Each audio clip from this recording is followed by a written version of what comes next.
All right, we got Mr. Nick's 2018 Silverado here with a 6L80 in it. I have already drained and flushed and changed the filter of the transmission pan, if you wonder what that mess is. There's 1.5 million videos on that, so I'm not going to show that. But what I do want to show is right now I'm getting ready. We're going to swap out this thermostatic bypass, or this thermostatic valve for a bypass valve. And I didn't see a whole lot of content on that. There's 2 ways of going about it. So I'm going to show you the one that I got.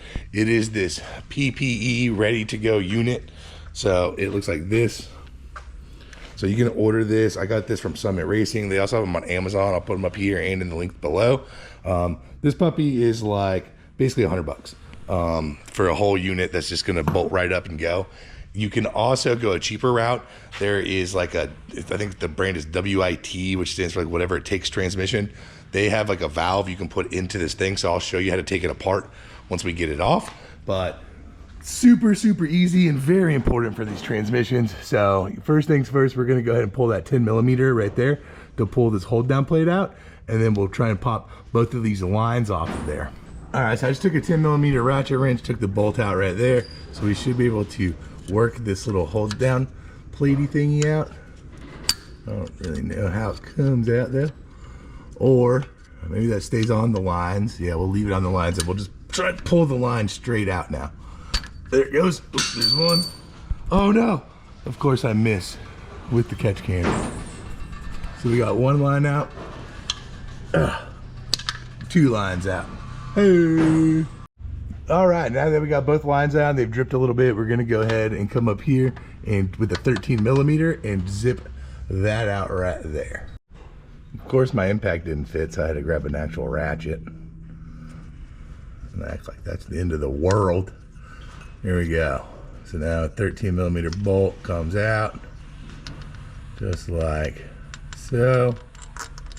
We'll set this to the side.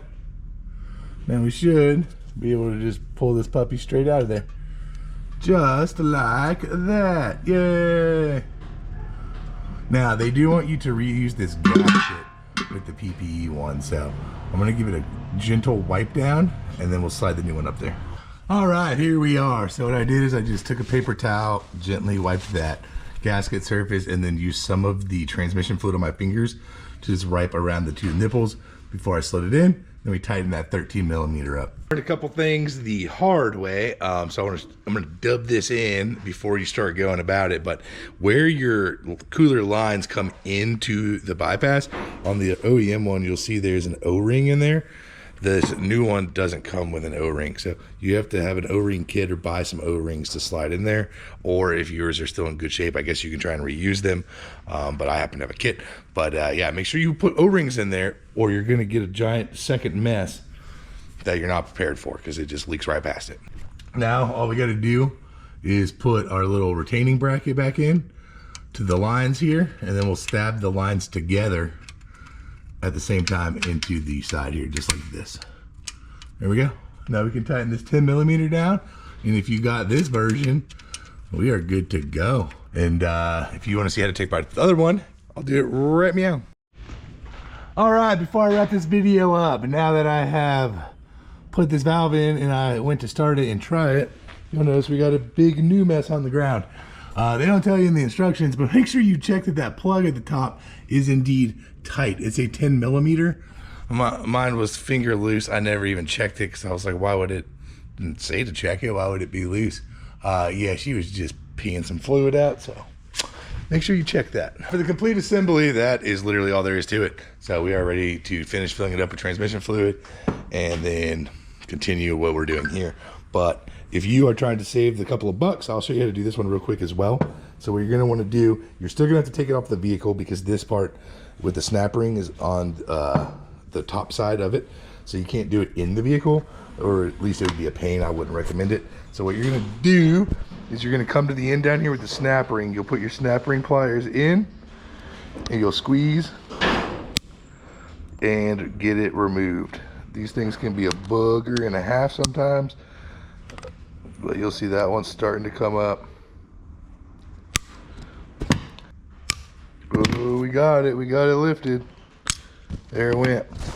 So there's the snap ring out. Now we'll grab a pair of pliers. We'll grab the end right here and we'll twist it and pull. So I just got these little channel lock styles. So you can grab it right on that little nipple there. Rotate it and pull this sucker straight out. Just like that. Oh, be careful because the valve on the inside is spring loaded. So here's the spring, and then there's the valve. So then once you have this empty like this, with the guts out of it, it'll have the replacement, will come with the instructions on the order to put them back in. But it's basically just open flow at that point, and it converts that housing to where it doesn't actually have a thermostat in it anymore. Yeah, that's pretty much it. So you just follow the instructions on the order to put the valve or replacement valve and spring in there, and then put that end back in with the snap ring. So you can go either route if you're trying to do it, but it's really good for these 6L80s and 8L90s and that whole little bunch of transmissions there. So hopefully this video helped at least one person out. If it did, hit that thumbs up button and subscribe if you want to see more.